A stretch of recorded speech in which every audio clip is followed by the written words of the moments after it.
What if the most feared assassin in feudal Japan was not a warrior in armor, but a woman at a tea ceremony? Tonight, you will discover the chilling truth behind the ninja's most insidious weapons. We will reveal how these shadow warriors, known as shinobi, mastered a terrifying arsenal of poisons, from plant extracts that stopped a heart in hours, to odorless compounds that mimicked natural death. You will learn the ingenious methods they used to deliver these silent killers, often leaving no trace but a lifeless body. Imagine this. You stand in a quiet, ornate room, the air thick with the scent of green tea. A respected lord sips from his cup, discussing the day's affairs. His eyes are clear, his voice strong.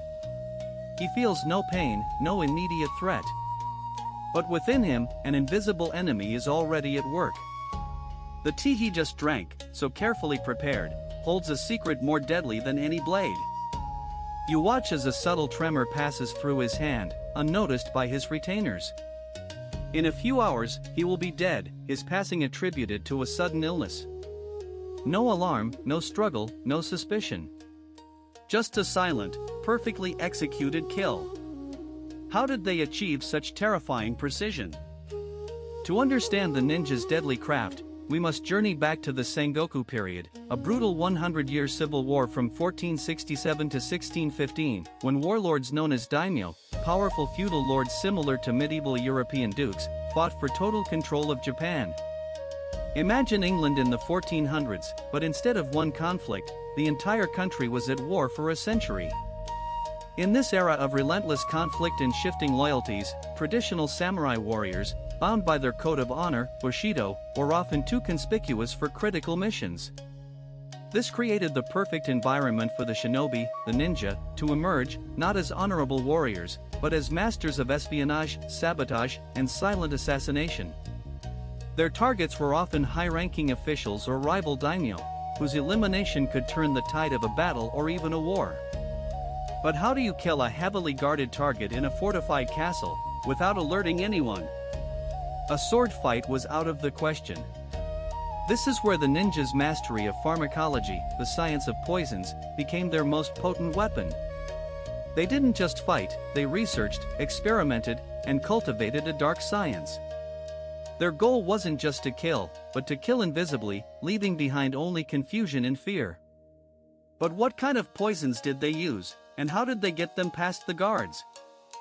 One of the ninja's most infamous tools was aconite, known in Japan as torakabuto or monkshood. This beautiful purple plant, deceptively innocent in appearance, is one of the most toxic plants on Earth. Just a small dose can cause heart failure within hours. Think of it like a silent, organic sniper, whose bullet is a chemical compound acting directly on the heart. But here is the part nobody talks about, the meticulous process of extracting and refining this poison. Ninja pharmacology involved not just finding the plant, but understanding how to concentrate its venom and apply it effectively. They would dry and grind the plant's roots, creating a potent powder or paste. This paste was then often applied to the tips of their fukiya, a hollow bamboo blowpipe, used to shoot tiny, poison darts. Imagine a silent whisper of air, and a pinprick of pain, followed by a slow, agonizing decline. The victim might feel a tingling, then numbness, then their heart would simply give out. No wound, no struggle, just a sudden, mysterious death. It was a perfect weapon for infiltration and escape, allowing the ninja to strike from a distance, or in close quarters, with minimal risk of detection. But what if a blowpipe wasn't an option, and the target needed to suffer a slower, even more agonizing fate? Beyond fast-acting toxins, ninja also mastered the art of slow, undetectable poisons. Arsenic compounds, for example, were prized for being odorless, tasteless, and incredibly insidious. They could be mixed into food or drink over days, causing a gradual decline that mimicked natural illness.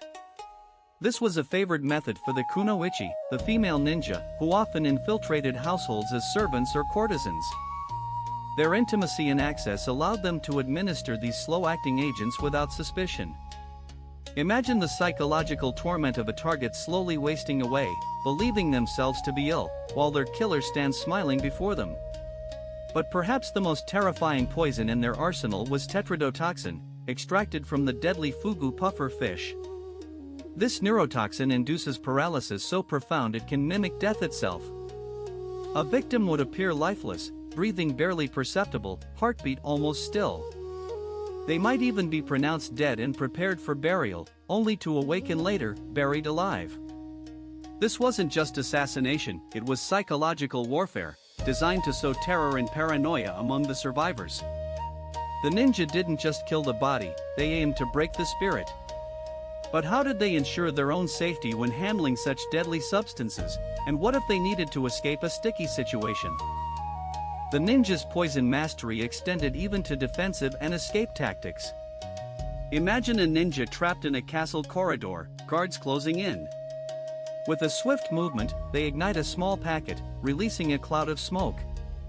This wasn't just any smoke, it was a carefully crafted blend of burning red pepper, sulfur, and saltpeter. The resulting smoke bomb would blind and choke their pursuers, causing immediate disorientation and pain, providing the precious seconds needed for escape. It was a chaotic, sensory overload, designed to turn the tables in an instant. This combination of offensive and defensive chemical warfare highlights the sheer ingenuity of their methods. Their knowledge, often derived from Chinese herbalism, known as kanpo, was not just about killing, but about control over life and death, over perception and reality. They also developed antidotes, understanding that knowledge of poisons was incomplete without knowledge of their remedies.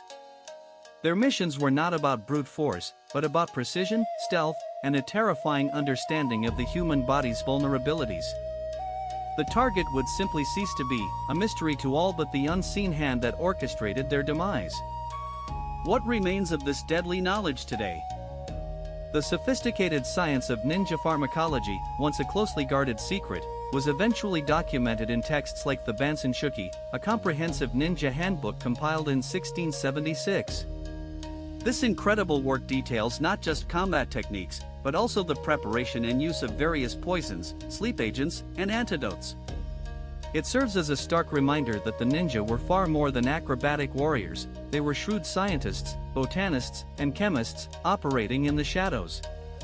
Today, the image of the ninja is often romanticized in movies and games, but the historical reality was far more chilling, a world where an invisible enemy could strike without a sound, leaving only questions and fear in their wake. Their legacy is a testament to the dark ingenuity born from a time of constant war, where survival often depended on mastering the most silent and deadly arts. The ninja's poisons represent a unique chapter in military history, a testament to the power of knowledge, even when applied to the most sinister ends. They remind us that true power can lie not in the strength of a sword, but in the unseen, the undetectable, and the utterly silent. Don't miss a single story from Japan's rich history and mythology. Subscribe to Japan Storyteller for more captivating journeys into the past. Next time, we uncover the secrets of the samurai's legendary armor. Was it truly impenetrable?